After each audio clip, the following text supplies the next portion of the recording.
Get the cool to shine. Get the cool to shine. Get the cool to shine. Get the cool to shine.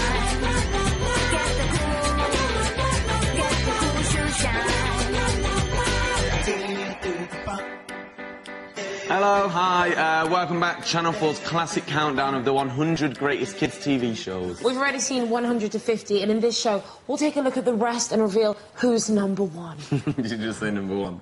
Yeah, it doesn't matter then. It means we. You're such a kid. You're such a kid. Can you not mimic me? That's really, Can you really not stupid. mimic Grimmy, please. please. Get the cool. If you're also a child, get ready to enjoy what's coming up. There's more kids' TV shows here than in Timmy Mallett's CV, such as these nostalgic delights. They're called the Dynamic Duo. We did it! Ha ha! Oh, and they're all chocolate. Wait, I like chocolate. Right stuff, this is what they want! It's Cracker Jack! Thank you for allowing a monster into your living room.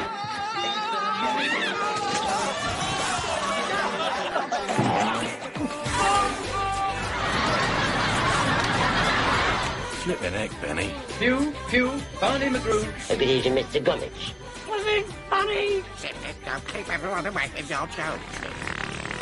Chippy's fault, isn't it? No, it's not me, it's you. It's no use, Penfield. Schoolboy buddy, old friend, old pal. You used to quite fancy you doing that. Glad to see I'm the centre of attention. That's a great shot. Really masturbate. It's a very embarrassing, humiliating experience. I wanted to do Shakespeare. As you've just seen, there are plenty of great childhood memories still to come. Like that time when I got a bucket stuck on my head. Good times. Good time. But can you guess which Chris Tarrant show is at number 49? Can I phone a friend? No. Well, can I go 50-50? No. What about if I ask the audience? There's not really an audience, so no. Can I cause you pain until you tell me? No, that was never an option.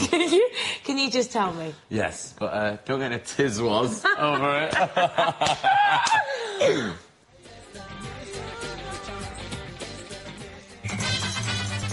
It's weird to think now that there was a time when there was just no television at all on Saturday mornings. The ITV money men realised that there was a serious commercial market out there that was untapped.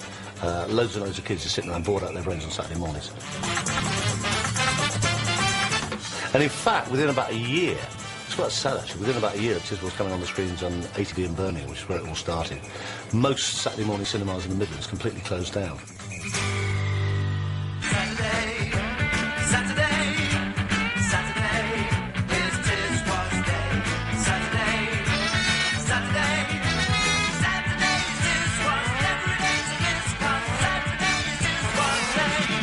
It was just a madhouse. It was just kids roaring about with sort of me as this glorified ringmaster. Very cheap budget, very, very cheap budget. I remember I used to do it for an extra 25 quid for 3 hours on a Saturday morning, which I thought was good, and still do. I'd just like to say a quick hello to some of the lads in the forces. So Oh, not again. Well, I haven't got time to say hello to everyone that's written in. Sally James, God bless her. Yes, we all had a bit of a lush on Sally. She had big hair. HMS Osprey, HMS Seahawk, and HMS Ariadne. I hope to have more... Huge amount of families, actually, the dads secretly were watching Tiswell's to look at Sally James's legs. And I promise, I must just say one thing, I promise lots of people asked for photos. I promise during the summer I will get that organised. Right.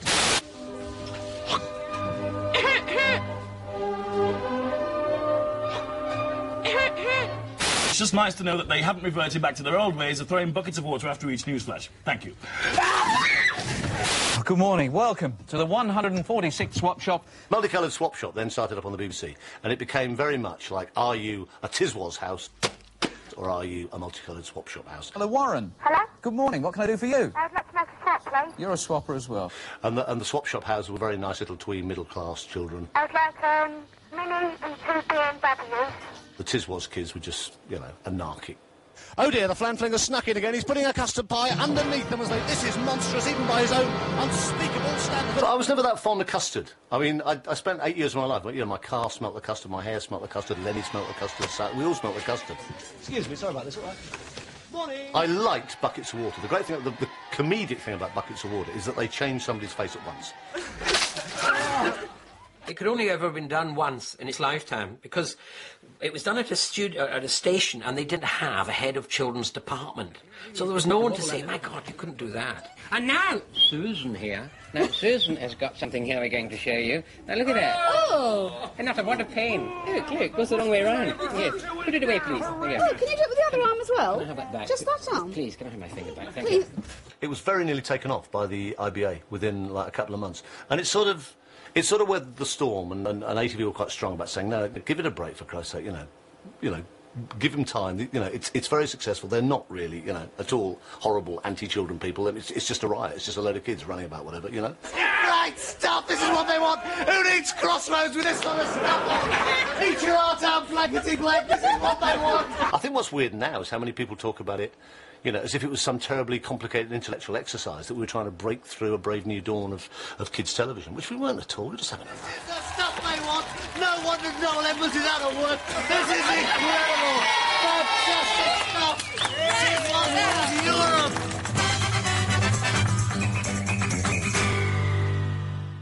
They're called the dynamic duo. So I felt that Batman should always be dynamic. In other words, constantly moving, never still. Come on, Rob. Always musing, always planning, always about to do something or in the midst of it. Let's go. I was doing a movie in Europe, and I came back, and my agent said they have a new project at Fox and ABC. This is going to be a big one, and I said, what is it? And he said, Batman. And I thought, oh, come on. I'm trying to have a serious career here. Put any fears you may have had aside, Commissioner. We're back in action. Batman! The answer to a policeman's prayer. Thank you, Commissioner. Good night. It was satirical or camp, whatever you want to call it. Holy impossibility! Precisely, Dick. Something strange and unusual is going on. It was bigger than life with our zany, oversized villains, almost Shakespearean.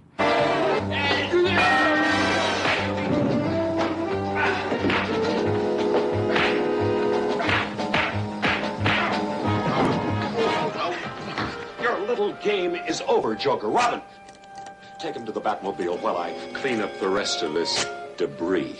Right. And if you want to pollute any more water, you'll find plenty where you're going. Up the river! The chemistry with Bert and me, as soon as we got on stage, we will kind of assume those characters. To the Batmobile! It just seems to click right in and work. We had this wonderful friendship. And as a result, we were able just, you know, I mean, we forgot that we were actors, and we just, hey, we took on those roles. We became Batman and Robin when we were in costume, or Dick Grayson and Bruce Wayne when we were in our civvies. Have a whiff of bat gas. You know, it's not fun to run around 12 hours a day in itchy tights and have to plan all of your bathroom stops and watch your stomach after lunch because the utility belt didn't have much flex. It's impossible, Batman. Your assets are tied up by 100 ironclad trusts. Precisely. At the risk of alarming you, I can see only one. What would happen to Bruce Wayne's fortune if he suffered a fatal accident? Gosh, I guess I, Dick Grayson, would inherit it. I'm thrilled that I played Robin. I mean, I experienced a success that very few actors in their careers ever expect or ever receive, and I am not the least bit bitter. Certainly I'd like to have done other things, but I did do something that will always be throughout history a classic. Total family entertainment, loved, still shown all over the world. If I go into a hotel and the television is on or something and it's playing, I'll stop and I'll watch. Look! A living bat skeleton! Batman. Hey, it's Batman. What am I doing? No, what's he doing? What a nut.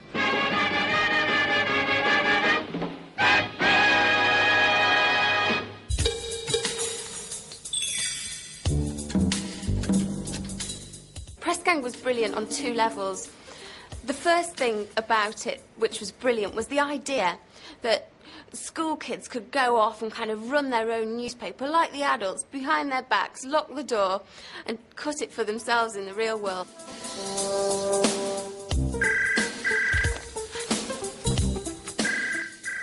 The best thing about it was the relationship between Spike and Linda. Everybody loved Spike and Linda, and were they going to get it on, weren't they going to get it on? I think it was kind of based on that moonlighting idea. What do you want, Spike? Oh, nothing. Just looking. Linda. Well, couldn't you look somewhere else? I'm finding it difficult. Nice pyjamas, Linda, but I prefer your other ones. You've never seen my other pyjamas. He's never seen my other pyjamas. I've seen everything you wear, Linda. I got pictures of your clothesline. I think I wanted to be Linda Day. I know that my first boyfriend fancied Linda Day, and I used to look at what she used to wear, her long macs, her trendy little skirts, and the whole way that she treated her staff. I mean, I hope to God that I'm not quite as much as a despot as she is. Sam, not in yet? Linda, I wouldn't. Go away, Linda. By the way, for every hour I work past 1 o'clock, I want a night off next week, OK? Catching up on your sleep, I expect. She's as tough as any editor I've had. I mean, I've worked in newspapers like The Sun and The Mirror and The Mail on Sunday, and Linda probably cut it with the best of them. There's a whole load of parents on their way here to drag us back, tuck us in, and maybe read us a bedtime story. Oh. Well, they're not going to get away with it. No way. I've locked the doors. No one gets in here till we're finished. Or gets out. At number 46, it's The Tomorrow People. And I must warn you, if you're allergic to awful opening titles that make you feel seasick, look away now or a minute ago.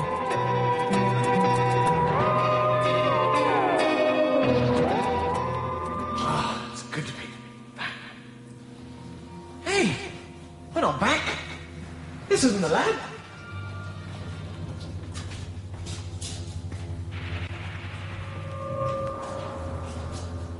Looks like your time discs haven't landed us in quite the right place, Peter. Any idea how far we are from the lab? Well, this is the exact location of your lab. It isn't, you know. Even I can tell that. Are you sure we're in the right time, then? Well, this is the exact date. 1974 AD. So what's gone wrong? Saturday morning, the BBC was for kids. Multicolour Swap Shop was a groundbreaking programme. There'd never been a Saturday morning programme on the BBC that ran for 3 hours without a script. If you had a toy that you wanted to swap, you could phone in and swap it with someone else's toy, which is a brilliant idea. Would you excuse me a moment? I want to take a phone call. That'll be all right. Let's have a call to Linda Baker. Hello, Linda. Hello? Good morning. What can I do for you? I'd like to make a swap. Noel Edmonds, he was a sort of terribly avuncular gentleman. He always had cosy jumpers, and he always looked as if, you know, he had a plate of scones never 5 feet away from him. Right. Whereabouts are you, Linda? Hi, Wickham. He was a safe pair of hands. He was like David Seaman in the Saturday morning slot. And you couldn't help but like him, really, but he was a bit soft round the edges. This part of the world I know very well. What are you offering? Fabulous hair crimpler. Sorry, I didn't hear that. Noel Edmonds at the time, it was, you know, was brilliant. You had John Craven, who seemed like a really cool, wacky guy. I haven't got my script. I was used on Newsround to having scripts. You know, every word was scripted. Oh, dear. Ill-prepared today I was. No, not that script, Tony. And here I was in the middle of this informality and having a ball. Right, then. Can you do the next thing, and I'll come back to it?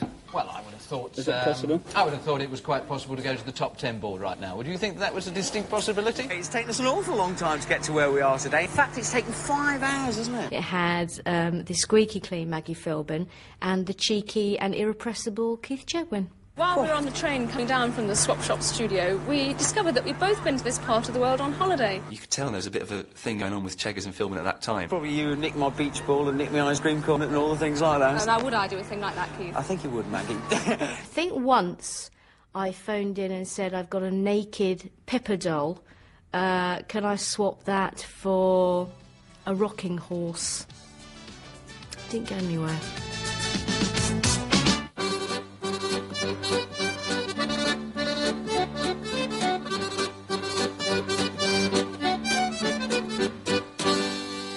used to like Captain Pugwash. There were lots of sort of strange, naughty things in Captain Pugwash. I can't believe the names they got away with. Plundering purposes, Mastermate. Precisely, Pirate Barnabas. There was Shag the cabin boy, famously. There was Lieutenant Reach-Around. And Mr. Bates, the wanker. Just look at that there bird. Really, Mastermate. Captain, quiet, Tom. Willie! Somebody will always come up and say, oh, they had Master Bates and Seaman Staines and a character called Roger the Cabin Boy. But that's actually not true, and a national newspaper had to apologise for suggesting it.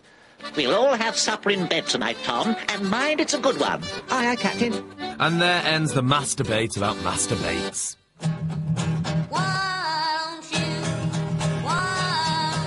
I wonder if you know the name of your own postman. And now it's time for the recipe, which today is ham and cheese snacks. I wouldn't mind having a go at doing that myself.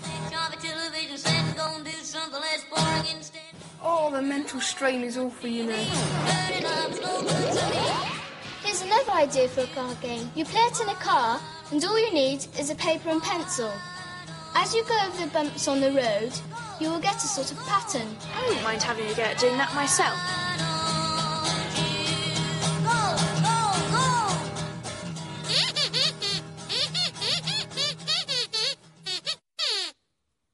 Today, we're going to see how balloons are being made through the square-ish window.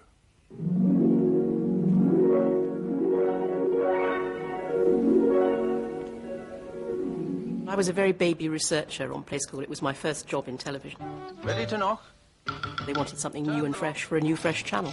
Play School. What was it like? Wild. It was wild. No one knew what they were doing. We were thinking if Big Ted and Little Ted belonged to the same family, what they could be. Most of those toys were found on the street, you know, in the gutter. Come on, toys. I can't even remember the name of the ugly little female one. What was she called? Hamble. She got up to some very funny things with Teddy in the toy basket. Believe me. Humpty, I want to cross your river. Humpty used to get drop-kicked across the floor like a rugger ball because he wouldn't sit up, and neither would Jemima. And Jemima down there she's got her legs curled up behind her neck. We only had 40 minutes to do a 25-minute programme.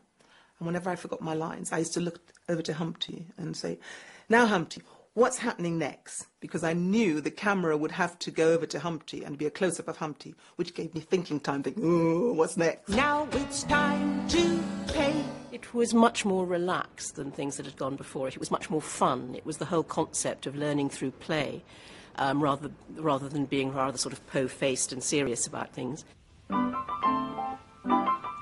It was a very embarrassing, humiliating experience. I wanted to do Shakespeare.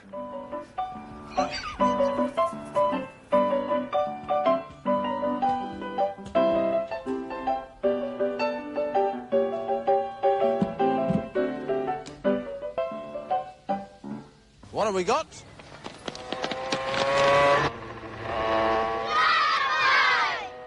Do you remember Play Away? Oh, I love that show. It was variety. It was like being in the theatre.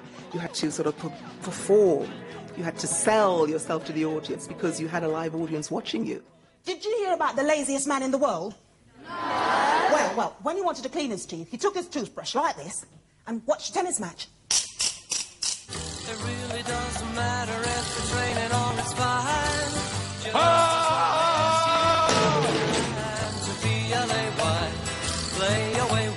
Spin around.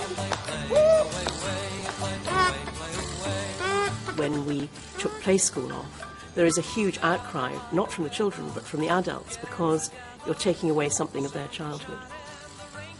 So you're kind of walking a tightrope between keeping things going because the grown-ups remember them and love them, and changing them because children have new needs and new lives.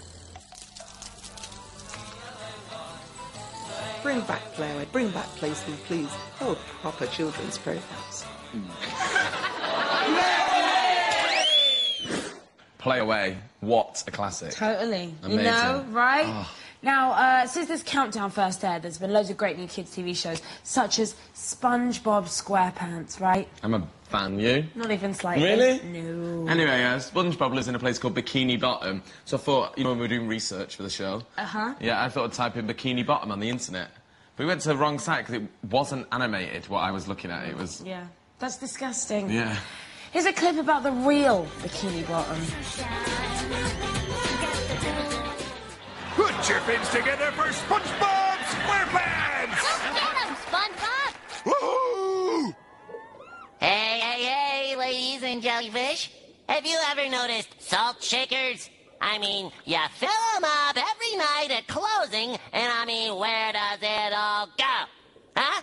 You know what I mean?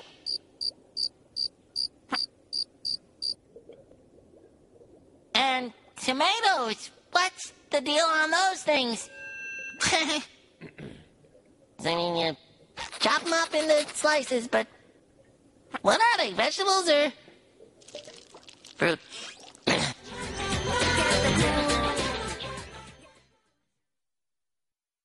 Get the cool. The next part of our greatest kids' TV show, Countdown, is full of puppets. Full of them, isn't it? So everywhere. Everywhere, here, there, everywhere. Let's continue our countdown now with an Ant and Dec show from before they came to their senses and said... Do we have to really say it? Yes, we have but to is say it it. actually in our contracts? It's in our contracts. Get me out of here!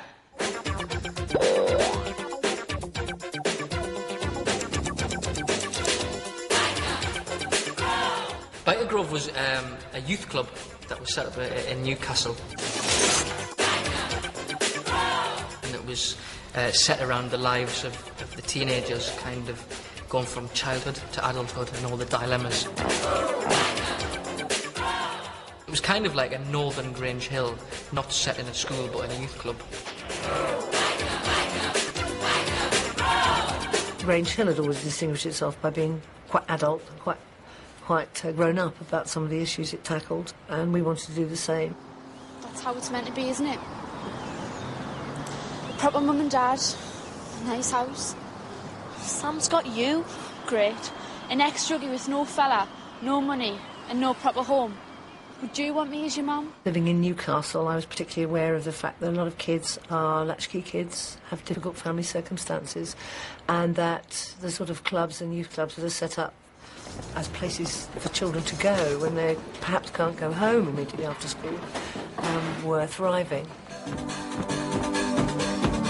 I was looking for the wind to take me along, thinking of the days when you leave alone, thinking of the days when all was love, thinking of the sound of love we haven't known. Careful, man, Zebedee. Come on, hit! Oh, this is stupid, man. People don't get hit singles just jumping about. Everybody watched Biker Grove. Yeah, of course it is. You used to quite fancy you doing that. Glad to see I'm the centre of attention. The blind stage. Oh, just when I was blind? I think it was the sympathy vote. All right. Debbie?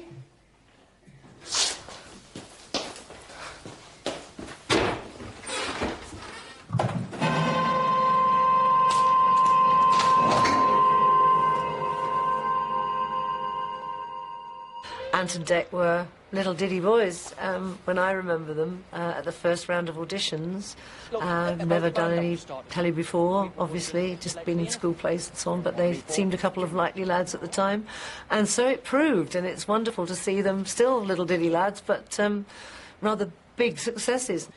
This was attached to the brick. What does it say? This is your last warning. If you want to stay healthy, keep off our patch. Somebody was killed joyriding, drugs. I think they've done pregnancy. They've done a lot of really, hard-hitting issues. Come on, Muff, let's dance. Have you been drinking? Have you taken something? Please. You have, haven't you? You're so stupid. Did she give it to you? Did she? Come on, Muff, let's dance. I'll marry you. Oh, Marcus, get up. It's always managed to mix those tough issues with the fact that it's kids, and kids are joyous and optimistic and have a lot of fun as well. Ladies and gentlemen, please take your seats as our main feature is about to start.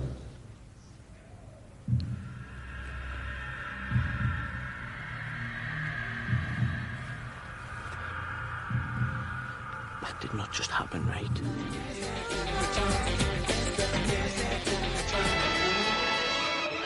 G-Force, tireless young orphans protecting Earth's entire galaxy. That show, I think, came out a couple of years after Star Wars. Always 5, acting as one. American distributors were looking for anything that had outer space in it, something that can make believe it was a Star Wars type of, you know, saving the galaxy kind of thing. Dedicated, inseparable, invincible. The shows originated in Japan. Those shows were edited so that we could take out the violence that was in the shows. We've got to use anti-Pluton, but we have to place it just right. Get real close, Tiny. Maybe I can figure out where to aim. The way they replaced the violence was to create a character that was a robot. And the robot would tell the story as it went along, and that filled in the 10 minutes of violence that the shows had. G-Force has defeated the evil Zoltar and driven the forces of Spectra off the planet Zarcadia. My new world is at peace again. After G-Force had blown up the evil baddies, at the end of every show, there'd be like a moral. Someday he'll understand. Maybe. But right now, let him work out his anger on me. Some realities are hard to face when you're just a kid. That's very mature of you.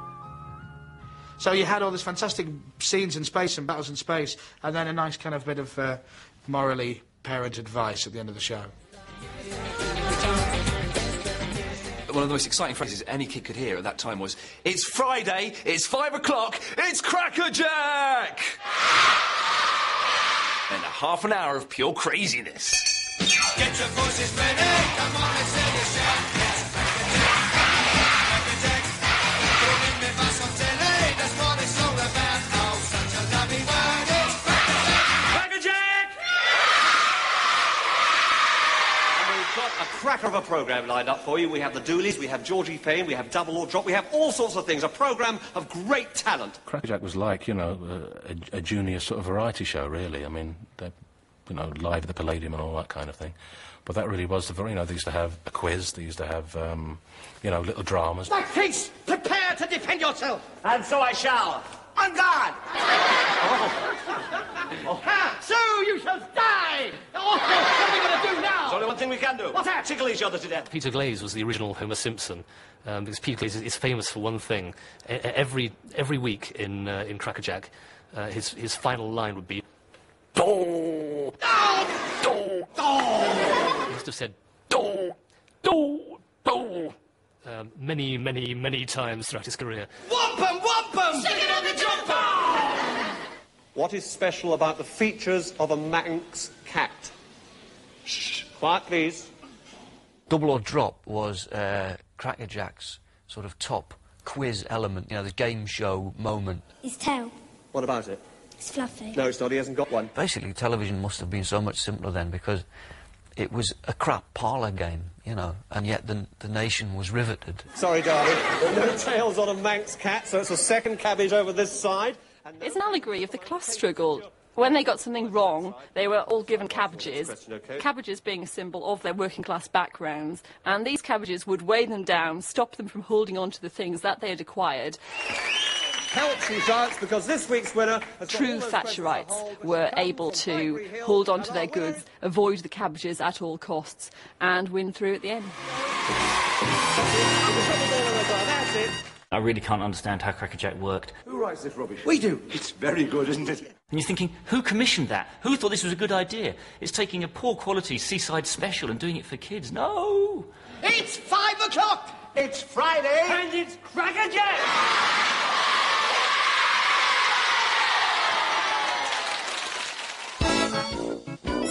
You might recognise them from Peter Kay's Amarillo video. At number 38, it's the cuddly bear and dog, Sooty and Sweet. Do that? It's going all lumpy.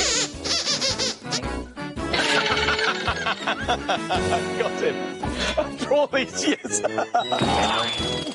I would just like to say what a privilege it is to be here in the 100 Top Kids programmes. Yeah, it's only natural that I'm included, as I am, without a doubt, one of the most versatile, talented geniuses in showbiz today. Thank you, Rat fans. Yeah.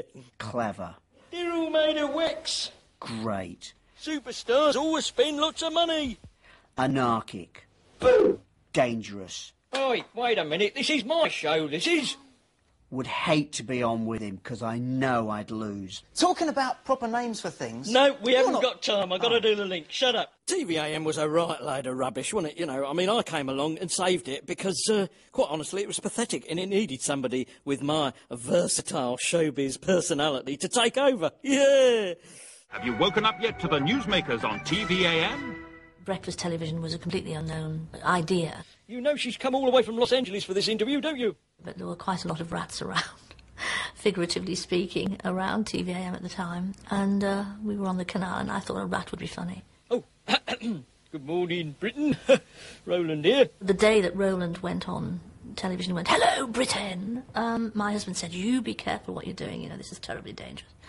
But of course, you know, everybody loved it, the children loved it, and he got the first 1 million viewers for TVAM. Now it's time once again to hand over to that matinee idol of the sewers, Roland Rat Superstar. Yeah, Anne Diamond, of course, she fancied me, yeah. She used to work on the tills at Tesco's until she was discovered by me, yeah. I like Anne. She's great, Anne, isn't she? Yeah. Incidentally, am I getting paid for this? Many light years away, on the far side of the galaxy, lies Ark. It involved 3 D-list, probably celebs, having to solve puzzles. In this way. No. Everything had to be an anagram of the word dragon. Ronda, Gronda, your highness. Then you had the weird sort of money. Drogna. I'm a store. The first was the best one. It was the purest adventure game, I think. That was when it was hosted partly by Moira Stewart. It's through that door over there, but first you've got to find out which are the safe squares. Yes, there's a puzzle here. Solve it. I'll see you later. Bye. Thank you. Problem solving was really kind of low rent because it took them kind of 2/3 of the show to actually solve the problems. If you knew what my stomach was doing now. Don't bounce it because it may fall in the water. I had a big row with a friend of mine recently. He didn't believe that they actually worked out the puzzles themselves, that the celebrities were sort of given a bit of guidance and told what to do, and I said, that's not true at all. Then I got to meet Maggie Philbin. There's a plank here and there's another barrel. Yes. She confirmed that they had no idea what the puzzles were. Maybe you could come back here with that plank, but don't do it yet. And let's think, if you came back here with the plank, what could we do with it? The final round was the vortex. Oh, what? If they stepped into the vortex, they got evaporated. Oh! It sounds a bit rubbish, actually, when you say it out loud, doesn't it? But at the time, it was wicked, I think. Very enjoyable. Well, I hope you enjoyed the adventure game, and you'll join us again next week to confound and confuse 3 more time travellers. Until then, goodbye. Now, banana splits were a massively popular dessert in the 1980s, but these banana splits from the 60s contained far fewer calories, sang songs and gave out advice to kids. Weird.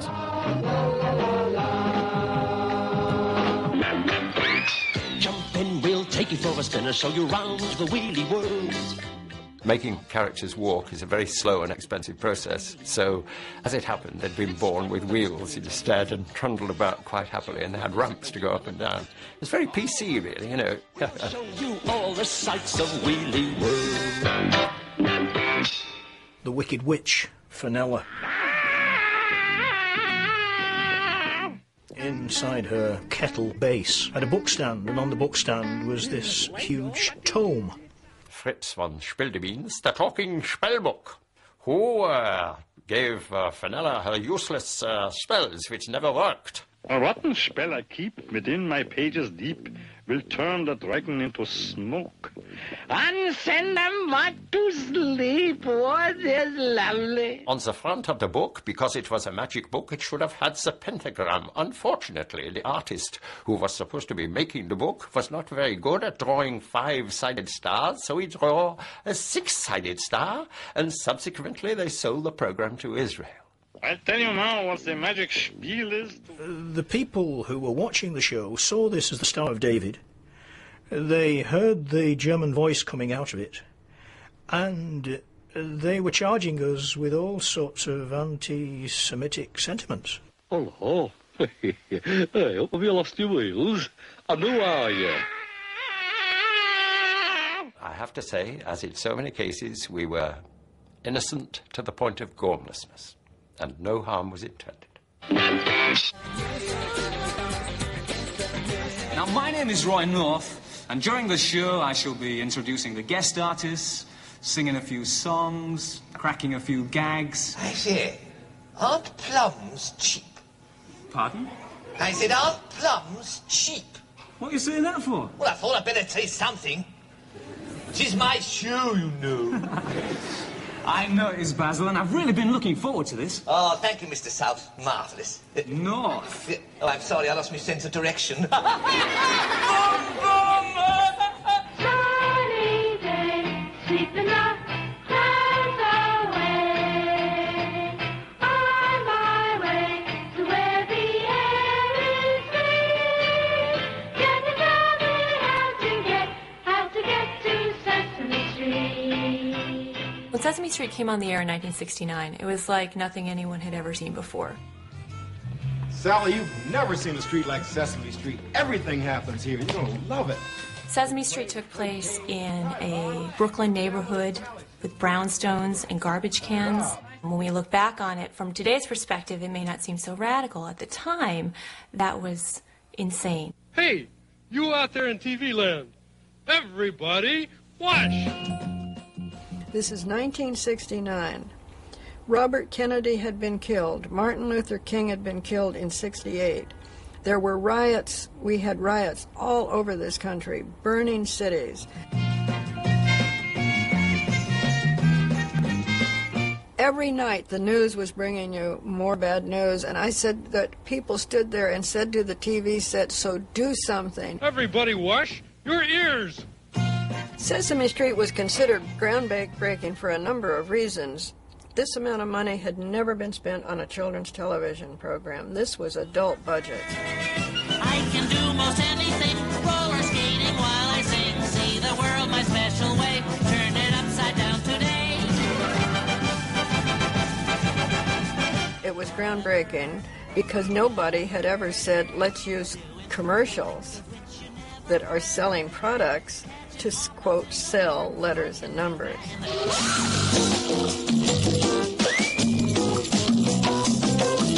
2, 3, 4, 5, 6, 7, 8, 9, 10, 11, 12. Some people felt that because it had a fast style and a kind of psychedelic style sometimes, that it would get kids turned on to acid and onto drugs, that television was like a drug trip, and Sesame Street was the worst example of a kind of drug trip. Bert, can you bring me a bar of soap? Yeah. Yeah, just toss it into old Rosie here. Bert and Ernie, with big eyebrows, who lived a very strange, sort of almost gay couple existence. Who's Rosie? My bathtub. I call my bathtub Rosie. It was rather like The Odd Couple or Eric and Ernie, you know, Morecambe and Wise, they used to sleep in the same bed together in their sketches. Ernie, why do you call your bathtub Rosie? What's that? I said, why do you call your bathtub Rosie? Because every time I take a bath, I leave a ring around Rosie. Ernie, get out of the tub. Thank you for allowing a monster into your living room. Okay, Tootsie, bye, Mommy. Put Tootsie Fruitsy ice cream. Ice cream, you don't want any. No, get out, get out. Once we knew we had Jim Henson as our master puppeteer, we knew that we had an element that would appeal to adults.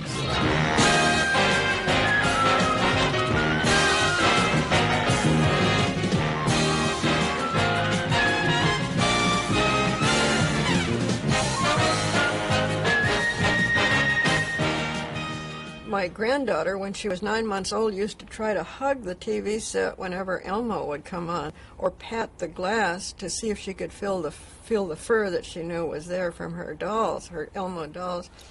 But it's an amazing phenomenon. It's just amazing.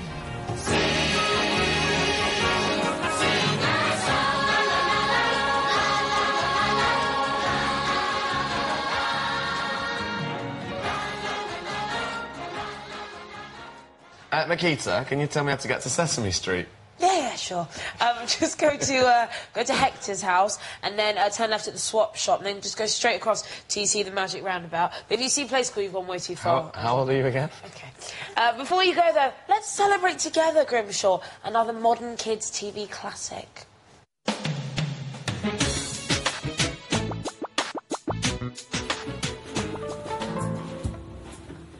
I used to spend hours here waiting for my mum. But then I realised she loves the sun so much, she must have gone to Spain. But I never got a postcard. So then I knew. She was in Hollywood.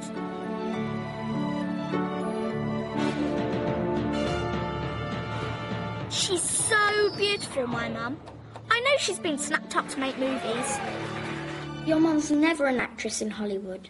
Well, why else wouldn't you come and visit me? My dad is coming. He said so. Well, so did my mum. Get the cool.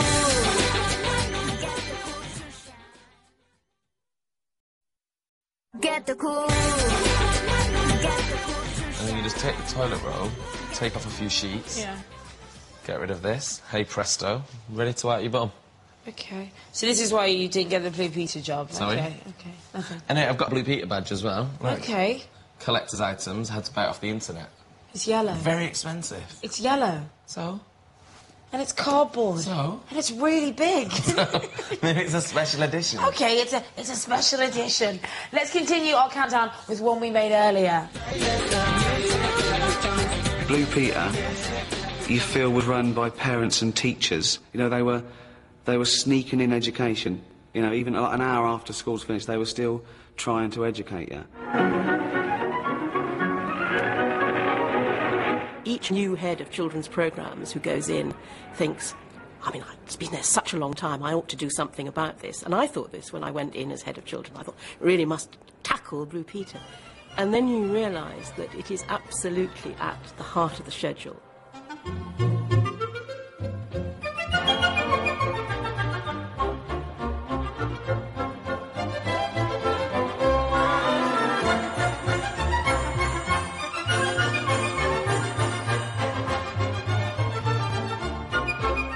I feel now I was conned. I should have been watching Magpie, which is for cooler kids. If you're happy and you know, say we are. We are. If you're happy and you know, say we are. We are. Blue Peter was awful. I used to hate, even as a kid, I hated Blue Peter. It was awful. It was so twee. It was so staid. It was so full of nice little children pretending they liked butterfly collecting. I just found it so dull. Sit down.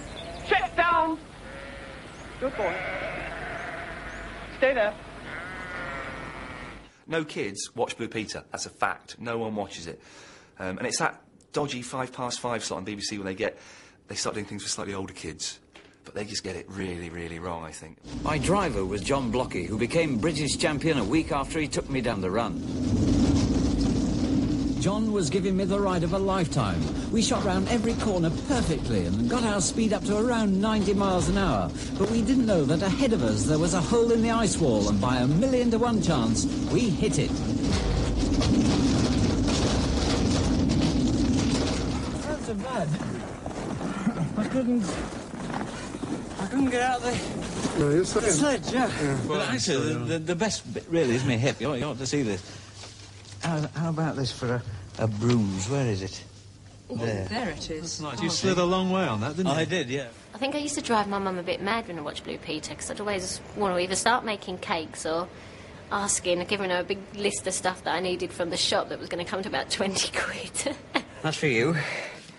You don't do yourself justice, you know. It's actually very light. Anybody got an electric saw? I was hormonally challenged by Blue Peter, because first of all it was Valerie Singleton. I had a big thing about her. Big thing about Leslie Judd. What have I got left? That was pretty amazing, I can tell you. And I don't know what kind of elemental hell I was going through, but I mean, the teachers at my primary school, they were ugly. And so, therefore, that was pretty much the only female role model I had to fall in love with. Don't worry, your TV hasn't broken. Rhubarb and his sidekick Custard are meant to look like this. It was an innovative style of animation. No, really.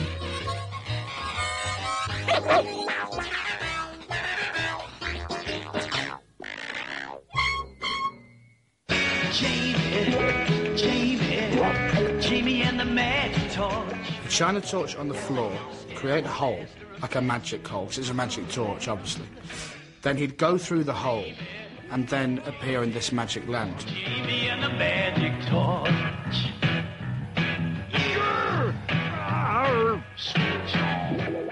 We had bits of psychedelia and bits of trendiness. We picked up influences wherever they were lying about. What a magical place, and it's light as day. Oh, you be right, Master Jamie, said Wordsworth, who found, without too much surprise, that down here in Cuckoo Land he could talk. Finding the voices for the characters is, I suppose, a whole series of associations. Mr. Boo is going to be obvious because he's effectively a mad professor. So, all mad professors talk in a strange voice and have glasses on the end of their nose, and see, oh dear, they seem to have got that slightly boom wrong. 42,009 from 42,010 leaves 1. I knew it. I'm 1 short. I was old and young and a Gloucestershire dog. Oh, where? That's the way they talk. If you've ever talked to an old English sheepdog, you'd know. Oh, careful now, Master Jamie. We don't want to lose him. Don't worry, Wordsworth. And in no time at all, Mr. Boo was airborne. Now that, to me, as a child, was just the best. And no torch I ever tried would do that. Time to go home, Master Jamie. And there was the tree. Thought Wordsworth, I likes my own bed. That's a great show. Top Cat was a great show, but I wonder about the bloke who first pitched it to the network. The indisputable leader of the gang. You know, like Sergeant Bilko? Yeah, it's sort of like that. And I went, oh, good. It's wisecracker, he's in charge. He's in the army. He's not in the army, no. He's sort of in a gang, a street gang. They go, oh, current, good. He's the boss, he's a bit, he's a championship. It's brilliant. We'll have it. There's one other thing. Go on. It's cartoon cats instead of people. All right? He's the most tip-top, top cat.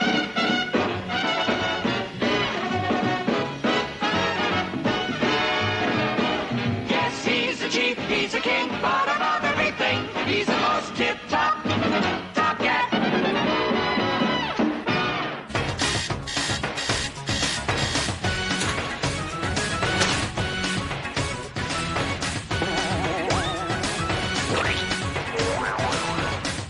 SMTV is the first Saturday morning programme that's had the adult stroke children appeal since Tiswas.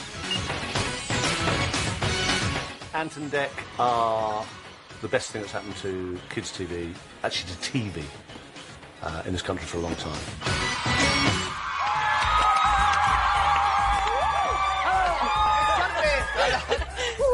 It's only the 5th of May, man. I'm Cat. And I'm Dec.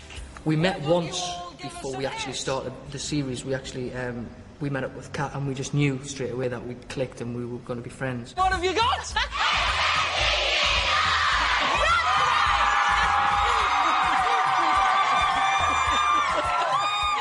The main thing when we started was not to talk down to kids or patronise them. Hello, we're the beautiful chorus. I'm the stunningly beautiful Sharon. I'm the outstandingly beautiful Andrea. And I'm the breathtakingly beautiful Caroline. And I'm the not-so-beautiful Jim. Shut your face there, Jim! They're your mates, and I think that the way that their relationship works, you feel that you've been welcomed into it and you can kind of play a part in that whole banter yourself. People often ask us, how can we be as beautiful as the beautiful chorus? Oh, the beautiful chorus. And we say to them, everybody is beautiful. Just most people aren't as beautiful as us, the beautiful chorus. Beautiful. They clearly enjoy doing the programme. I think it's the sort of programme where if they weren't enjoying it, it just wouldn't be made. Right, I'm off to practice. Okay. See you later. Bye. We intentionally try and push the boundaries all of the time and try and, you know, some of the things we do are a bit saucy and a bit, you know, funny. And people say, can you get away with that on Saturday morning telly, on kids' telly? And we don't know if we can a lot of the time, but we just try it. Chums is sponsored by Tyler's dual-purpose toilets. Whether you're making a cake or making it smell, choose a Tyler's. Come lick the bowl clean, Mummy? Yes! The Cat Dealey aspect to that programme. So, you know, you've got your dads sitting at home there watching it with their kids, and there's a little bit of a special appeal there, if you know what I mean. No more late nights out with the lads, no more chasing leggy, blonde, big-chested models around seedy nightclubs, is that what you mean? Yes, and you've got to change too. I will. Ant and Dec and Cat, the three of them, they've kind of made a programme that isn't really children's TV. It's just, if you get the joke, you get the joke. And something like Chums, there's a joke on every single level. If you're a 5-year-old, you can think it's funny. If you're 50, there might be a gag in there for you. If you're 25, it's funny as well.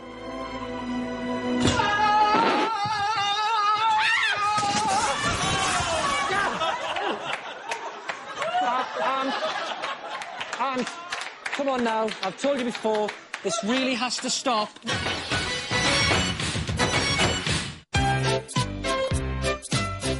Next up, a train with a massive face. Thomas the Tank Engine was created by a vicar to amuse his son when he had the measles and was narrated by former Beatle Ringo Starr. Now, when I had the measles, I had none of this. My dad just told me to shut up. No trains, no Beatles, no nothing. Why, you're late, and that smell is making me ill. I can't help it, it's the fish, replied Thomas. And a very good evening, ladies and gentlemen. Welcome indeed to another edition of Jim All Fix It. If you want to sit in the mastermind chair or stand on an aeroplane's wing in the air. If you want to play the slide trombone or operate a telephone. If you want to read the classified scores or if you want to take applause, Jim will fix it. Can't talk about Jim will fix it without the kids on the ride at Blackpool Pleasure Beach. Come on, boys, gather round, gather round. You know why this is a special day, boys? Yes! They were all sat down and they were all eating their lunch. 5, 4, 3, 2, 1. And there's milkshakes, sandwiches, sausage rolls everywhere. Absolutely hilarious.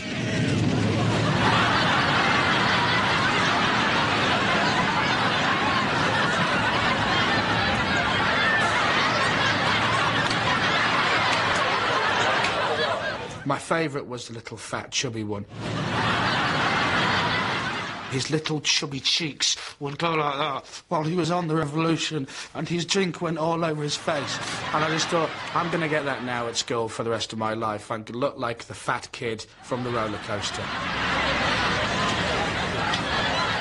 Brilliant. What do you think? Have they deserved their Jim will fix it badge? They never said no. No, they were crap. 5. My name's Virgil, and I'm a bisexual. 4. I would like to sleep with Lady Penelope. 3. In her pink car. 2. With Parker. 1. That'd be nice. Thunderbirds are go.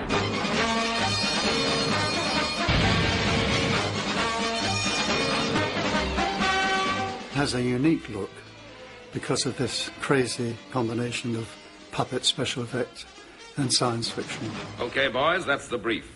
It's our first assignment, so make it good. As you know, your uniforms are in your craft and must only be worn on call. Right, Father. For somebody who wanted to be a Steven Spielberg, it was pretty grim when I was asked to make puppet films. I really had no interest in puppets at all. So what I did was to make the puppet film as good as possible and as near to live action as possible. Enough explosives to smash the atomic reactor. Thinking that the broadcasters would say we ought to give him something like a live action series, but of course the reverse happened. The better the puppet film, the more I got. Jolly good show, old boy. And what a show. Are you okay, Virgil? At the time, it was virtually impossible to sell a British show to America. International Rescue. Lady Penelope speaking. Require your assistance. They would say that they couldn't understand our accents, so we used American voices. Well, she's got a good start, Kirano. An education in the finest American university and a European tour to her credit. So that when the shows went to America, they thought they were American shows, and they bought them.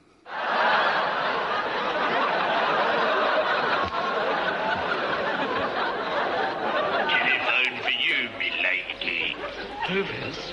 Yes, milady. Why do you speak in that ridiculous accent? It's the American idea of how the lower-class Britisher speaks, milady. We're closing in on him, milady. Good, Parker. For the first time, you get a good, strong female role model, which is Lady Penelope. Mobile control. FAB. And actually has a male employee to boss about, and clearly has her own career, is wealthy in her own right. You called, milady? It was a strange cross between Barbara Cartland and Mrs. Thatcher. Go ahead, Parker. In today's money, Thunderbirds cost £1 million an episode. There's nothing anywhere in the world, not any now, but over the past 35 years, that has the look of Thunderbirds. It's totally, totally unique. Boys, I think we're in business.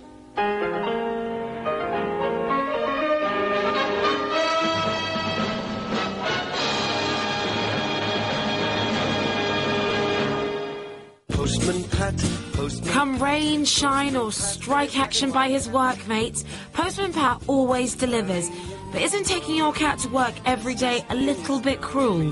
He picks up all the post bags in his van. Morning, Major. Morning, Pat. And his black and white cat. We had 3-day weeks and strikes. Bin bags piling up. Bodies waiting to go to the morgue. Pew, pew, Barney McGrew, Cuthbert, Dibble, Grub. But not in Trumpton. It was always lovely there.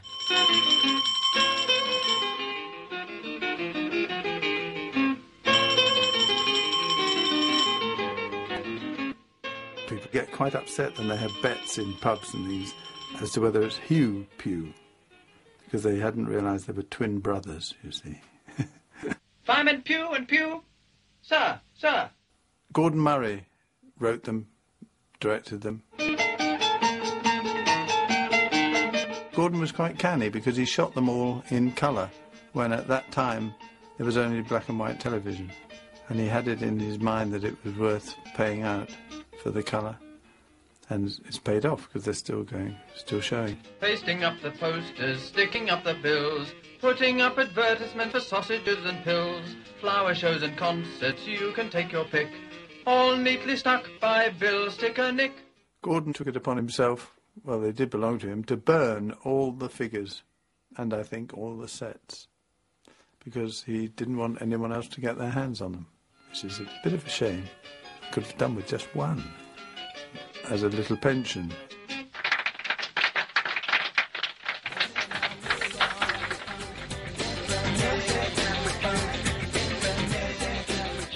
I love all them old shows, don't you? Trumpton, Thunderbirds, Jim will fix it. Did you ever, like, write to Jimmy? Yes. Yeah, really? I did. I wrote in saying, fix my hamster's eye, because it's... No, that's... Yeah, I think you've grasped the concept. It's like, he's not a vet. Really? But I did get one of these, look. It's quite amazing. Another Jim will one. fix it badge. Yeah. What's it on the internet? Yeah? Yeah. Made of cardboard. Yeah. Yeah, limited edition. It's a limited edition, yeah. Yeah. Let's take a look at a more recent great kids' TV show that wasn't around when this countdown first went out. Get the cool. Putting sushi in a box, how easy is this? I know, right? And here we go. Time to package some dead fish.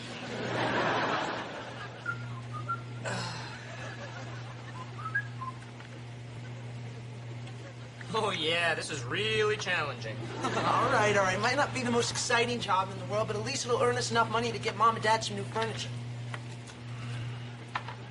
Hey, grab that one. Oh, Dude, grab it. I got it, don't worry. Whoa. Oh, this thing's going kind of fast. Hey, can you slow it down a little bit? Whoa, hey, grab the pieces. Grab them. Put them on the side. I'm trying.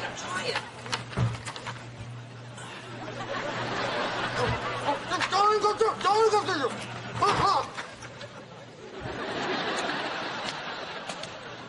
Dude, they stick. Oh.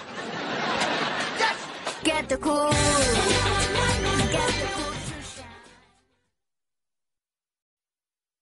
Get the cool. Well, Welcome back to Channel 4's classic countdown of kids' TV shows, celebrating the magic of TV. TV is magical. It is, isn't it? Yeah. You know, we're actually not really in a bar. No, it's what they call a special effect. A special effect. It's an effect, This which is special. This is what we're... Ow! No, it's like... Such a good actor. It's okay, he doesn't feel it. It's just a special effect. I did feel it. It hurt. Oh, sorry. Okay, we'll edit that bit out. Okay, well, we edit in your humour as well. Let's see what's at number 21. Hug me. Mud. Mud. All over the street, it sticks to your feet. It's mud. Oh, yes. Mud. Maid Marian with Tony Robinson. Raffle tickets! Who'll buy raffle tickets? Fabulous prizes! Cretin, what are your fabulous prizes? A fabulous box of mud, 12 fabulous bottles of mud, and a fortnight's holiday for two. Where? In some mud. Tony Robinson played this, like, really dirty, filthy... A bit like Baldrick, I think. Bullseye! What a shot, eh? It was really, really funny. All the gags were spot on. And, of course, Maid Marian was very attractive. Pardon? See what a lusty staff I have. Look, I don't want to be rude, Mr. Ron, but it's a very large bridge, and quite frankly, you're not exactly massive, are you? This will go down in history as one of the best TV shows ever for kids. Wasn't it funny? Wasn't it the most hysterically humorous thing you've ever seen in your entire lives?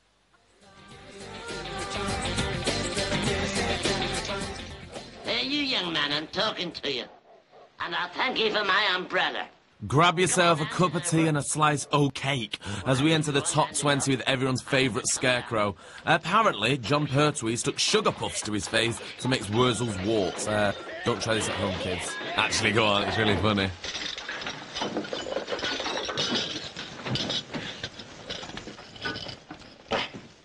Good evening, young man.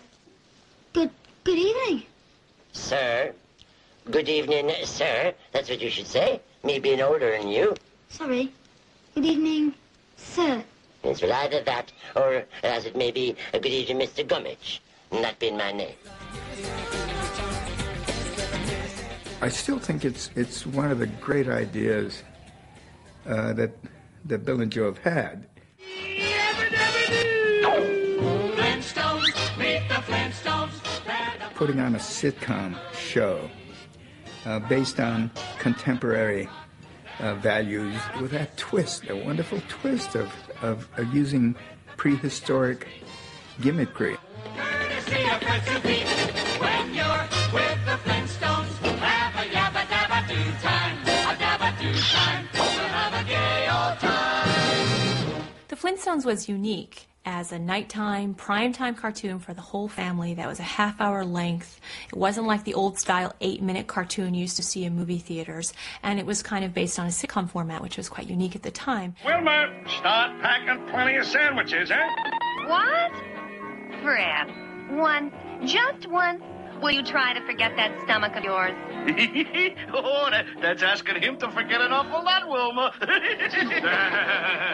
Fred was a bit divvy, and Barney was a bit divvy, but Barney's wife was hot. You know, he was banging a real hot cartoon chick. He was obviously getting it regular, and he was just like, oh, okay, Fred. He didn't care what Fred wanted to do, because at the end of the day, he'd go home and have it hot with this cartoon woman. And as a child, I thought, you know, when I grow up, that's the kind of woman I'd like. It was on TV at 20 to 6, and the news began at 5:45. So everybody would be settled down with cups of tea and biscuits and whatever else, and it would be, shut up, kids, and watch the Wombles.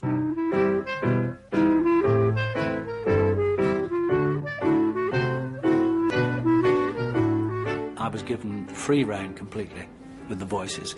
And the voices were easy, in a way, because all I had to do was to read the script by Liza Beresford, and then look at the puppets. And you got the hierarchy and everything, and it was all there for you. Tomsk, Wellington, and Bungo are ready to start work. And here's great Uncle Bulgaria. I like Bulgaria very much. I suppose he would have been my favourite. Where is Orinoco? The kids absolutely adored Orinoco, and I reckon that was because he was a skiver. He was always nicking off and playing truant. Sorry, I was just having an extra 40 winks. I just have 40 winks. They prided themselves on having a very egalitarian society, that they were organised, they were into teamwork. Yes, I'll go down here. Yes, stand at the end. They were terribly multicultural. They were all named after places on Uncle Bulgaria's map of the world. You'll have to work extra hard today because of the strong wind. And don't forget to bring me a copy of today's Times newspaper as soon as you find one. Now, to work. They only used things that the everyday folk left behind. Tomsk is busy already. They never kind of sold out from that and moved on to only using things that the middle classes left behind. That's it. Wind. Help! They did cause a lot of problems, I'm told, in Wimbledon on the Common, because children actually thought that they were real. They had to be dissuaded from walking about with a bag full of rubbish, throwing it under bushes, in the hopes that a womble would pop out and pick it up. What? Oh, goodness gracious me. Today's Times. Well done, Orinoco. Who is this superhero? Sarge? No. Rosemary, the telephone operator? No.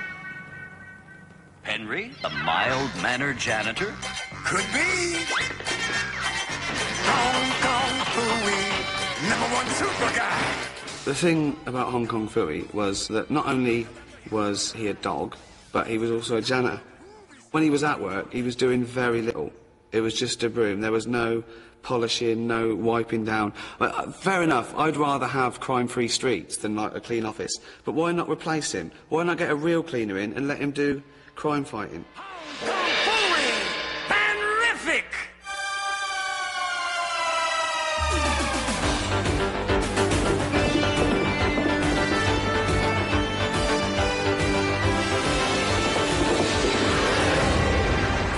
It was just the most exciting thing. It was virtual reality on TV. I think it was the first time that had been done. It was sort of Dungeons and Dragons and Goblins and Trolls and, you know, nerdy Pratchett stuff like that. And it was quite witty as well. Welcome, Watchers of Illusion, to the Castle of Confusion. You'd have these jobbing actors coming in, who I'm sure, you know, more than embarrassed by it, pretending to be a jester and stuff, and being a bit wacky and giving clues and stuff. There is no correct route through the dungeon, but the right path can be found using logic and guile. Turn then, face the door, and take a step forward. Where am I? You're in a reasonably large room. Ahead of you on the wall there are 2 doors with portcullises in them. It was the first intelligent game show for kids, I would say. The first one where kids actually had to think. There's a bomb lighted, David. Okay, you might All explode right. anything. Get him good Step forward, 1 step. Turn left. Walk forward. Walk forward. And another one. Another one, quickly. Quickly. And another one. Bomb explosion Just imminent. It was actually kids having to work out logistical problems and doing things. It was good, I think. Farewell, David. You did well, but I'm afraid you came an awful cropper. It's funny, Wallace and Gromit have just grown on me all the time, and the longer I spend away from them, the more I think about them.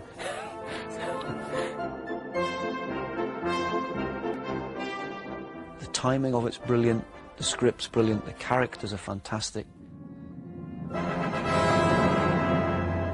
Wallace and Gromit is, in terms of animation, is just an absolutely phenomenal achievement. They started off as an idea for a kid's book, and originally Gromit was a cat. And it was when I made them in plasticine I found that a dog seems to suit plasticine better than a cat. Steady on. Wow! Gromit! Oh!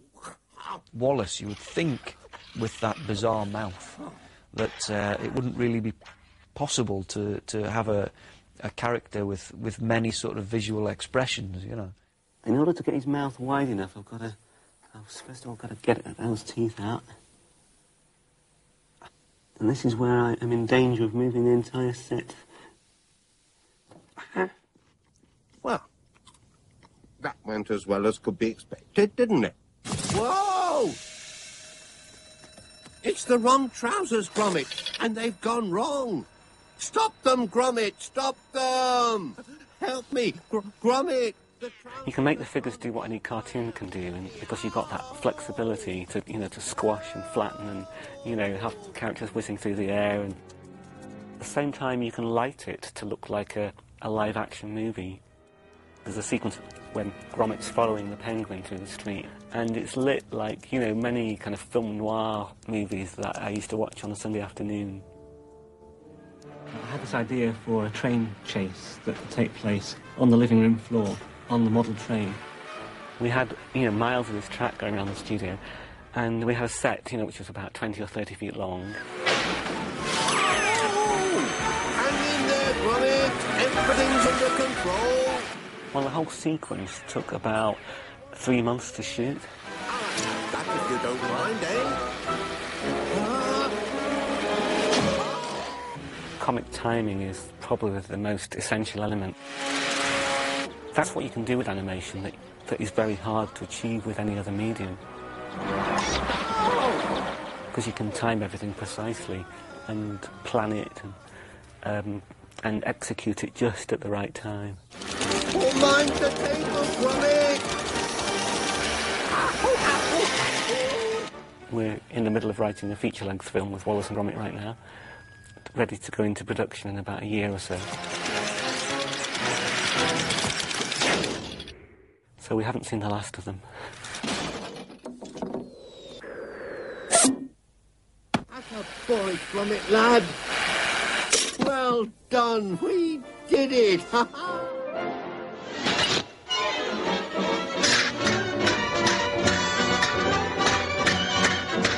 Okay, since 1940, this pair have been flirtatiously chasing each other around the house. Can I just say, they obviously secretly fancy each other. Tom, Jerry, it's the 21st century. Let's just get it together already.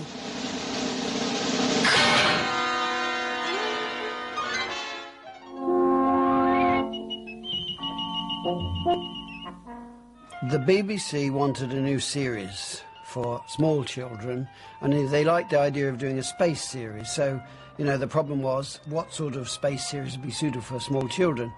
We didn't want battles in space and all that sort of thing. And there is one family, there's a family of clangers, there's Major, there's Mother, there's Tiny and Small, and of course there's also the Soup Dragon.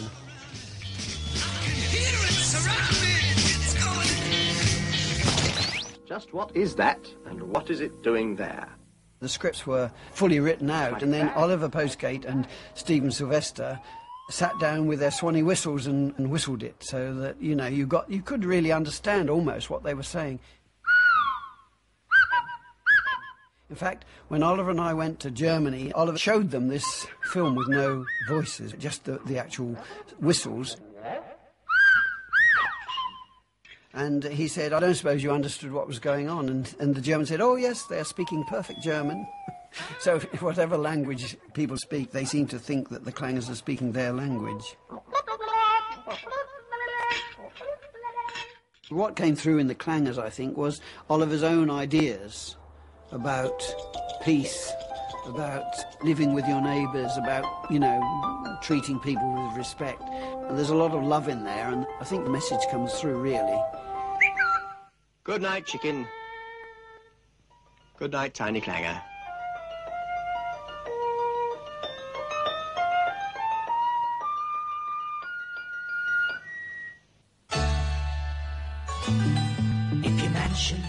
Yes, at number 12, The Exorcist meets the Chuckle Brothers in the shape of Rent-A-Ghost. Hilarious slapstick from Timothy Claypole and Audrey Roberts off of Corrie. Never ask! Of course I accept!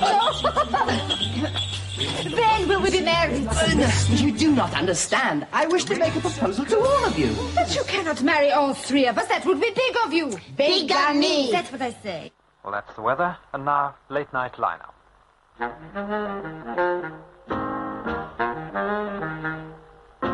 Some time ago, the magic roundabout was moved to an earlier time of 5 to 5, and a flood of letters poured into junior points of view. Here are just a few of them. I am a dedicated Dougal fan, and I may probably never see him in again. order to be home for this program. Yours in anticipation. We beg you to reconsider and return the magic roundabout to its original time.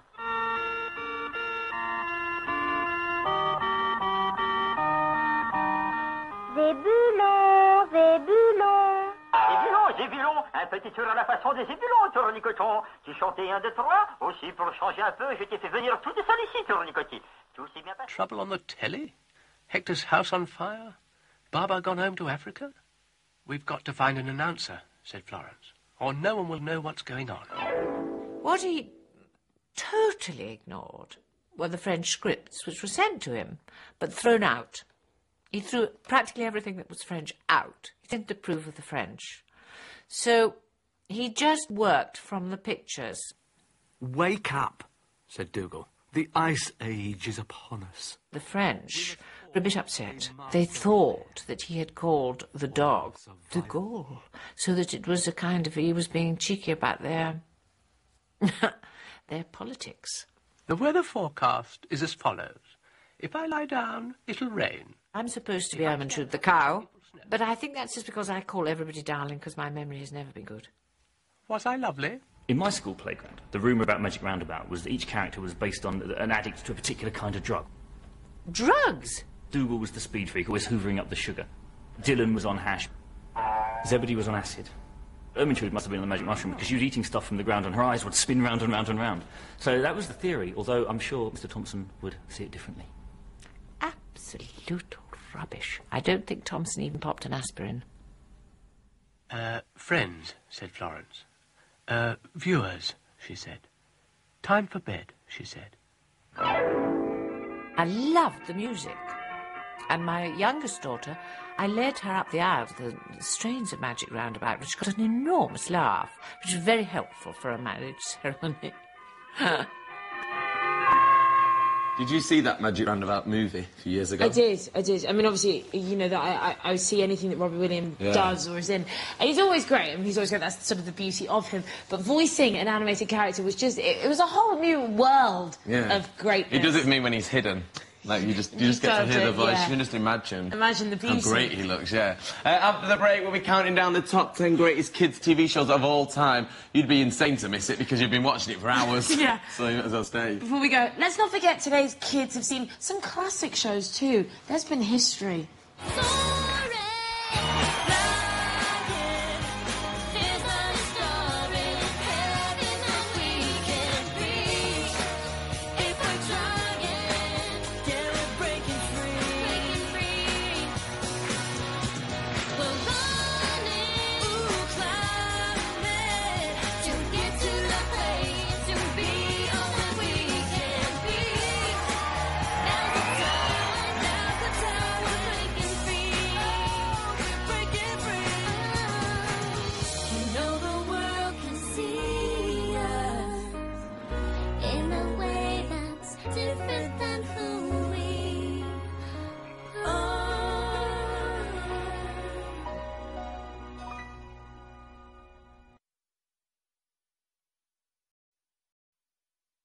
Get the cool.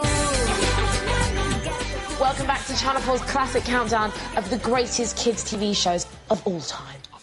That's right. Now as we edge ever nearer to the #1 slot, who better to kick off the top 10 than He-Man? Watch. He-Man! Watch this.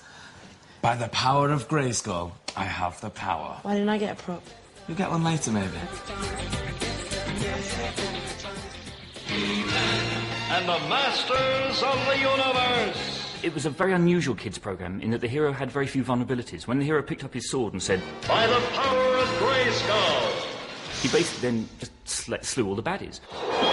The real story is Mattel Toys. That hook won't stop He-Man. It was the first show where a manufacturer, a toy company, put money into a cartoon show, and it was a big campaign to sell to kids. Now may the mightiest warrior win. Buzz Off and Whiplash, figures from the Masters of the Universe collection from Mattel. You can't produce 65 episodes of an animated show if you don't already have money and if you're not sure it's going to succeed. How do you make sure it's going to succeed? You already have a toy that's very successful. Therefore, it's a safe investment to pump a whole bunch of money into making 65 episodes promoting that toy. Get away, He-Man! I have a score to settle with Skeletor. There wasn't this kind of thing you get with Spider-Man where he'd run out of his powers or he'd get captured. It was always just this relentless march of victory. Thanks, He-Man! And you could see this kind of in America at the time, in the 1980s, when America was trying to take on the Soviet Union, present itself as this force for good against the evil empire. Very much this, here we are, here's our sword, here's our strength, here's our power, and we're the masters of the universe. So you could see it's quite scary. Cringer became the mighty Battle Cat, and I became He-Man, the most powerful man in the universe.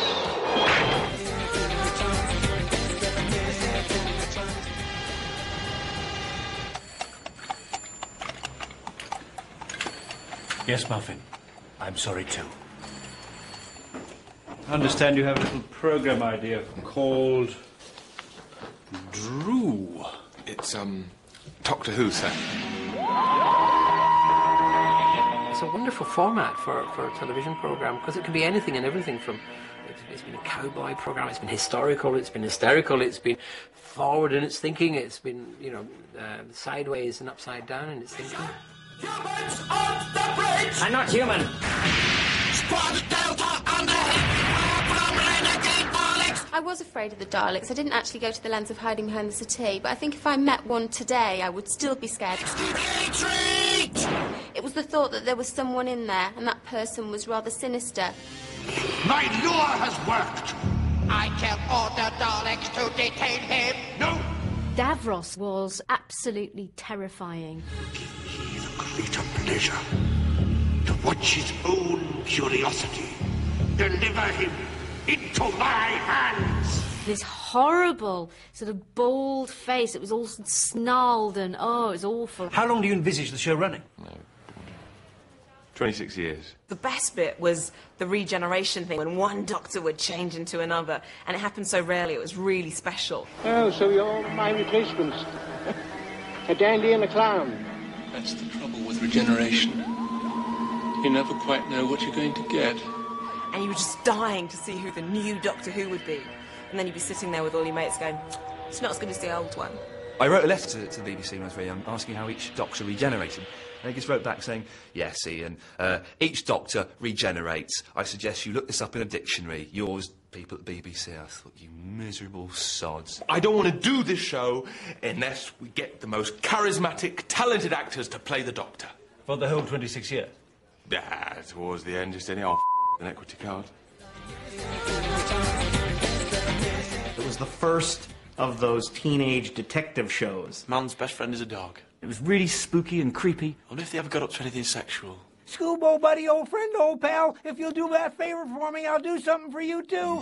Scooby-Dooby-Doo, where are you? We need some help from you now. Come on, Scooby-Doo, I see you. They wanted a hippie to play Shaggy, and I wasn't sure I could do a hippie. And they kept calling me back, though, and after the third callback, they decided I was the voice of Shaggy. Bail us out of these hay bales. First thing first.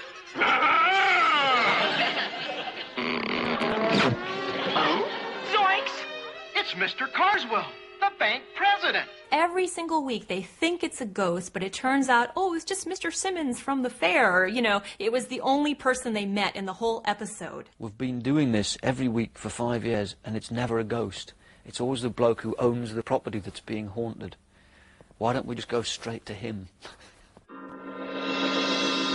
There's the creeper.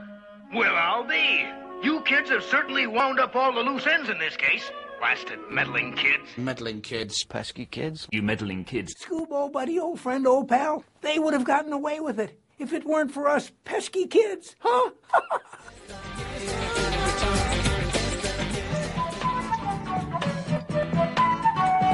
I thought it was going to be a 6 weeks job.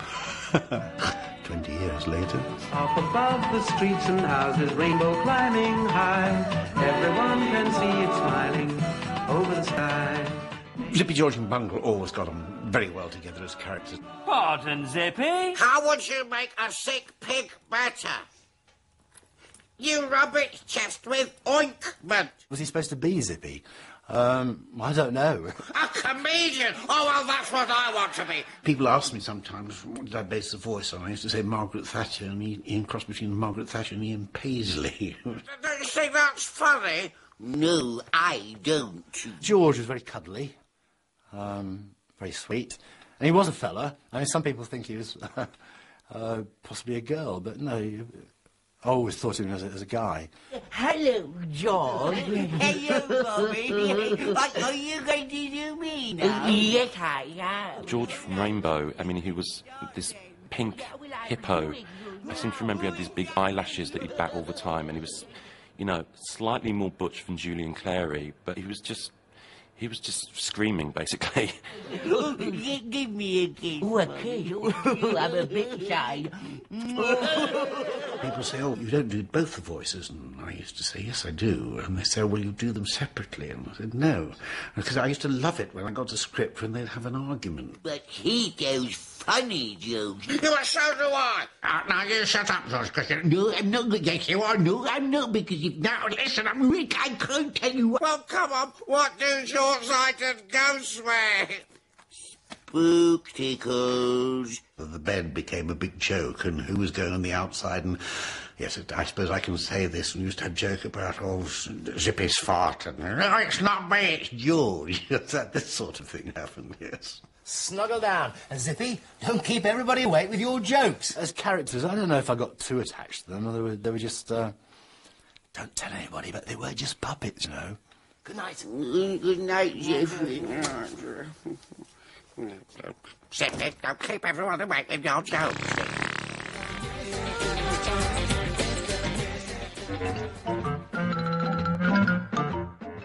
He was very British, and the street which he lived in was a typical row of houses that you find in Britain. And that street was the street in which I lived at the time. It was in Putney, still in Putney. I changed the name very slightly because it was called Festing Road. I changed it to Festive Road. Festive Road was quiet. Inside number 52, Mr. Ben was sitting down, thinking. Perhaps I may even visit the costume shop and have another adventure. The facade was of a very normal bloke who would go down to an ordinary clothes shop and he'd see the shopkeeper and he'd go into the change room and suddenly he'd be transported into another world. And it was that sense of going from the mundane to the exciting which kind of really grabs children's imagination. Mr. Ben walked through the door, wondering if he would come into a circus ring. It came out of the 60s. The whole period was pretty escapist, one way or another. I think people were really finding themselves again. As if by magic, the shopkeeper appeared. Not once did Mr. Ben actually purchase anything from that shop. And why the shopkeeper kept letting this loser in, I had no idea. Mr. Ben took the outfit into the fitting room. He looked like this sort of civil servant, but the sort of civil servant that you knew is going to be caught up sooner or later in some sort of sex scandal. I mean, if anyone was coming out of the closet, it was Mr. Ben. I think he did it every week. He looked at himself in the mirror. Then he looked for the other door, the door that always led to adventures. I started making them in 1970. There were 13, 15-minute films. And most people are surprised that there were only 13. Colourful birds flew past. One of the questions that I get asked about quite a bit is, was he tripping? Was he on drugs? Is it really about that? A flying carpet, said Mr. Ben. Yeah, child of the 60s it was, Mr. Ben. And probably if he wasn't tripping, he was the only one who wasn't. From the opening piece of music, which was... Bow, bow, bow. Boom, you're in. You're off, you're rocking. Now, here's the cartoon. You're flying through, and then, of course, there's like a fight in the canteen, and the sausage goes in, and it just all kicks off, and that was almost the best bit of Grey and Chill. I was really trying to find a killer idea as a writer, you know, to make my name. You just ruined my map, you pig. And don't you flippin' well call me a monkey either. Why not? Stay at the trees, aren't you? And it just dawned on me one day when I was going into employment exchange. And why not write about schools? Because everybody has to go to school. Everybody has to attend. And it doesn't matter what the socio-economic class is, whatever the geographical position is. There hadn't been a contemporary school story. Any school stories that there had been about boarding schools and things like that, and there was nothing that was relevant to then. Can you remember that lady who came and gave us that sex education talk? She said, when you get older and you have babies, it gets better. Flipping it. Who wants to have babies just to get rid of period pains? The girls were genuinely moody and wore makeup to school and got sent home and didn't care. There were some genuine rebels on there. You know, most of them bunked off school and were glue sniffing and stuff like that. It was brilliant. Don't. It's part of people's lifestyle. People over 30 always shout Tucker. You know, people under it obviously shout Mark. But anyone who's old enough to remember it always shouts Tucker, and it always cheers my heart. Where'd you get it from, Tucker? Sweet shop down our road.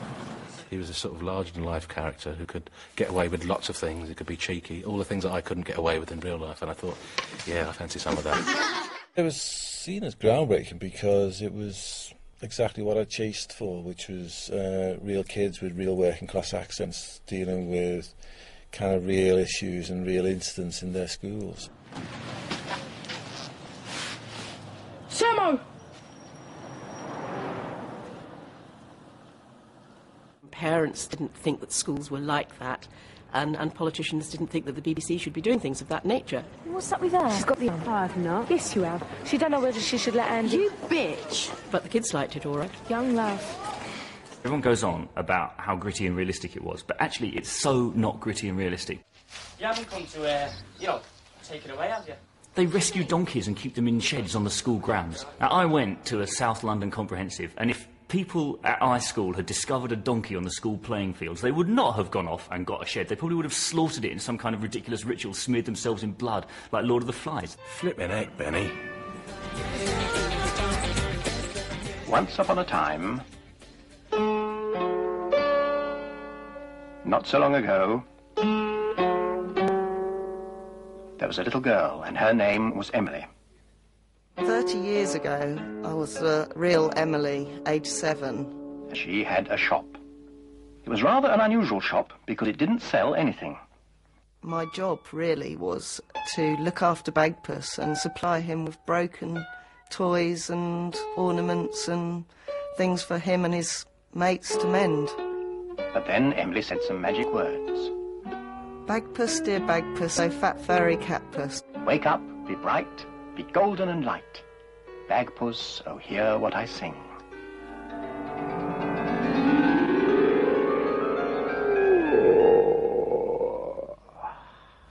So this is the saggy old cloth cat, Bagpuss. I made most of Bagpuss, only my needlework wasn't quite up to making the paws, so my wife Joan made the paws, which are rather nice, aren't they? A bit squeaky. And this is Emily's shop. This is where Oliver Postgate and I made all the films. When Bagpuss wakes up, all his friends wake up too. The mice on the mouse organ woke up and stretched. Madeleine, the rag doll. Madeleine is the sort of mother of the family. She tells the mice stories and she keeps them in order. Last of all, Professor Yaffle, who is a very distinguished old woodpecker. Everyone seems to remember Professor Yaffle. He's a dry old stick. He's not very lovable, you'd think, but everyone seems to like him. Whatever is the use of one shoe? You couldn't wear it. You'd have to hop everywhere. You can't do anything with it. Oh, yes, you can. Yes, you can. You can do something with it. Old shoes are good shoes. In one of the episodes, the mice decided not to sing. What are you all standing there for? Mice like to sing. Mice not sing. Mice not work.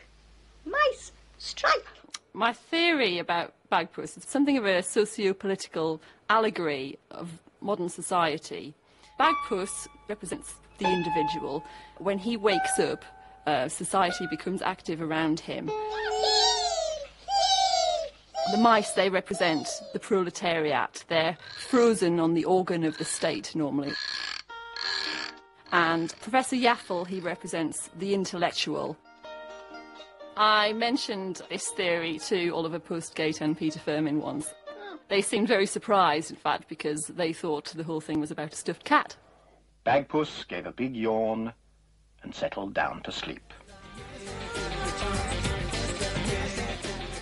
London, home of the Cockney, the Winkle Store, the Thames Gas Board, and, in a quiet Mayfair pillar box, the world's greatest detective, Danger Mouse, and his faithful assistant, Penfold. It was witty, it was fast, it was really well made, and it was funny. Danger Mouse, amazing Danger Mouse, astounding Danger Mouse.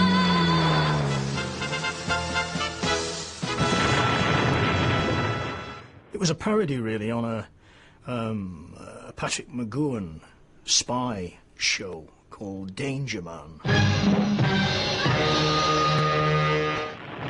I'm beginning to think that Greenback isn't playing fair. The cast was terrific. David Jason played Danger Mouse.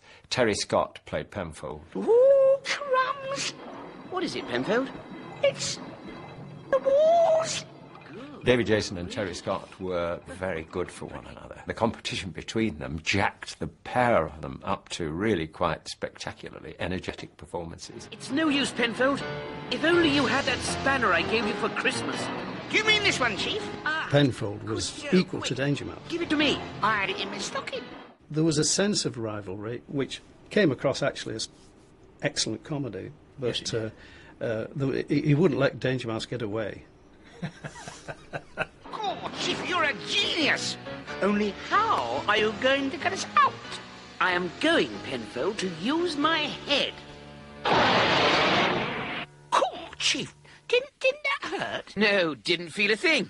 If you've got a success, it happens in the playground. It doesn't happen with promotion, it doesn't happen with anything else. It's either there or it isn't. And Danger Mouse was that. He's about as much chance of winning as I have of flying down a Yeti's earhole. We just got it right, you know. You count your lucky stars, don't you?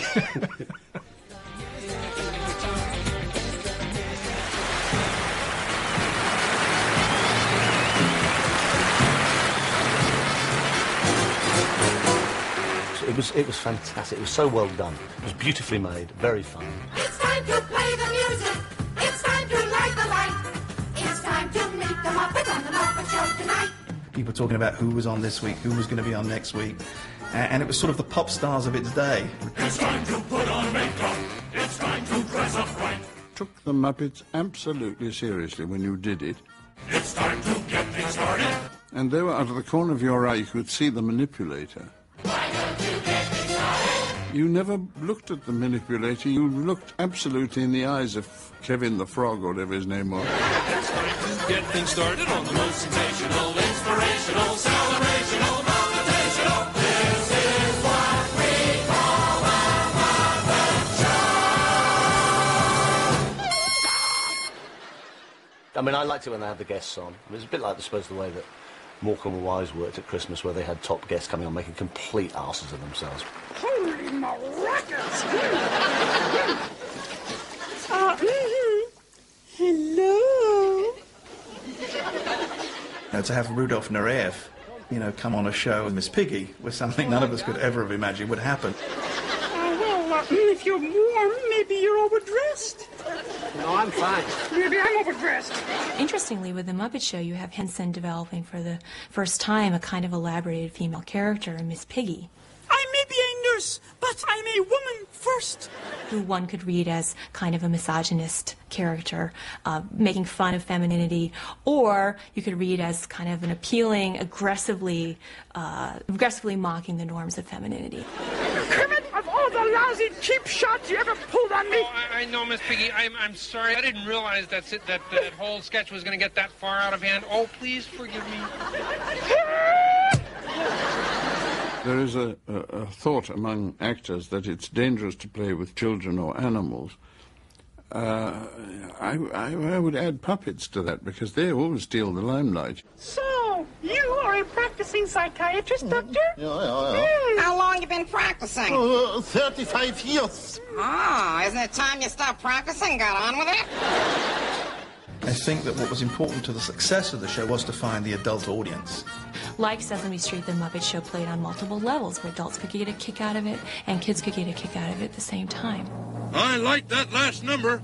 What did you like about it? It was the last number.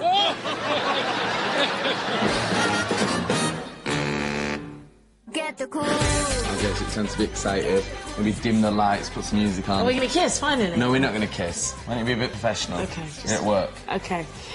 We've reached the #1 spot in our countdown. Grimshaw, what have been your highlights? I quite like Chuckle Vision, that was pretty good, and I quite like... That will do. That will do. My favourite bit was Roland Rat. It was a beloved old friend of mine. Really? Yeah. You used to hang out with a rat? Yeah. Anyway, enough of this small talk. It's time to reveal the #1 kids' TV show of all time. They're yellow. They've not aged a day since 1989. And do you know our #1 has, you know, given way to quite a heated debate. Right. Is it really a kids' show? If it is, and maybe eats my shorts. You know what? Kids love it, so do adults. Don't have a cow, man. It breaks boundaries that have never been touched before on television. Undoubtedly one of the most significant television series in history. A work of unbridled genius. It's high production values. It's the States. It's just the best by a long, long way. Hey, what's happening, dude? I'm a god with the rep for being rude. Matt Groening clearly had written it from the point of view of a kid, but it was about the time that Matt had just started having kids, and so then he started understanding what it was also like to be a parent.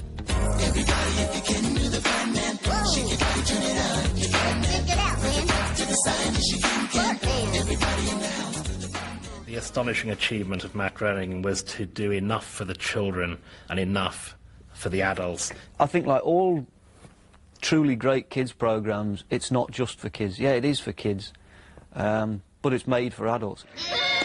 What gives? Boy, I tried ordering you, I tried punishing you, and God help me, I even tried reasoning with you, and the only thing left for me to do is jump the gorge myself. What? Why? Because that way you'll see what it's like to witness a family member stupidly risking his life for no good reason. Is sort of poking a very large finger at the American way of life. They're laughing at the fact that the majority of people in America cannot actually keep up with the family values that are thrown at them by the television. You know, boy, I don't think I've ever felt as close to you as I do right...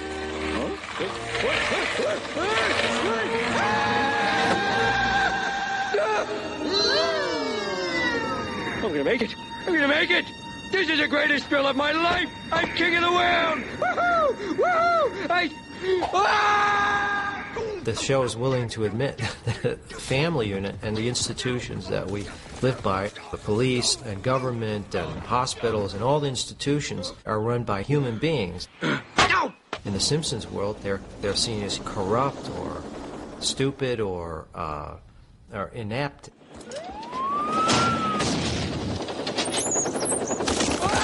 Like all great comedies that are done by animation, the soundtrack is the root to it all. You know, fantastic voices. Give me Wonder Woman. Wow! And that golden lariat. She can tie me up anytime.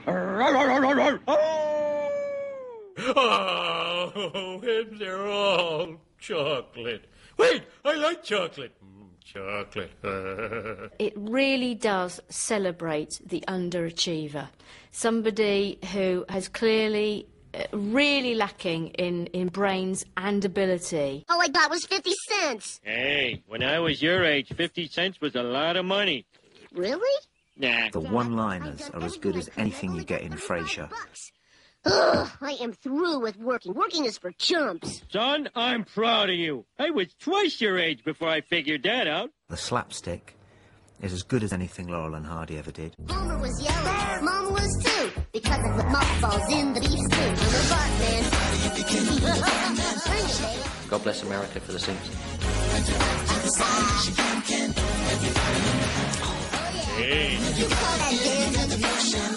Absolutely wonderful.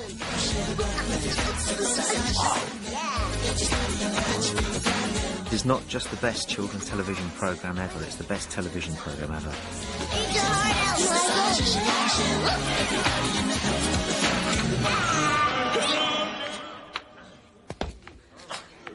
Oh, wow, man. Get the cool. Get snuggle up with E4 tomorrow night when Julia Roberts and John Cusack are America's sweethearts. That's at 9 o'clock. Next up, get all the big gossip from the house's little room as we reveal the famous housemates' innermost secrets in Celebrity Big Brother's Diary Room Uncut.